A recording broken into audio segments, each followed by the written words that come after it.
কত জুমার নামাজে যাইয়া সেই খাট আর পালং দেখছি,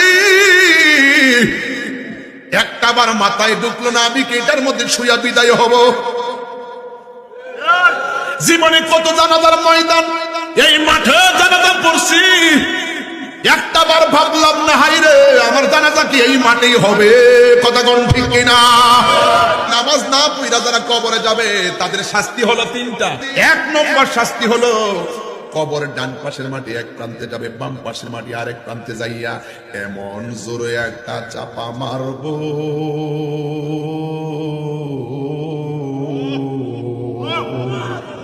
ডান পাশের হাড্ডি গুলি বাম পাশের হাড্ডির ভিতরে ঢুকিয়া যাইব। এবারে কবরের মানুষটা আল্লাহ গো কইয়া চিৎকার মারব। এই আওয়াজ পশু পাখি শুনবো কিন্তু মানুষের কানে আসবে না। মানুষ যদি ওই কবরের চিৎকারের আওয়াজ শুনতো, কানের পর্দা ফাইটা মানুষ সব মারা যাইত। কথা কোন ঠিক কিনা? আল্লাহরে বলবে, আল্লাহ নামাজ না পড়া কবর আসলে যদি এমন আযাব হবে আগে জানতাম তাইলে কোনদিন আমরা নামাজ ছাড়তাম না। আর একবার সময় দাও, দুনিয়ায় যায়া নামাজ পড়বো। আল্লাহ বলে সুম্মা ইউমীতুকুম সুম্মা ইউহয়িকুম সুম্মা ইলাইহি তুরজাউন।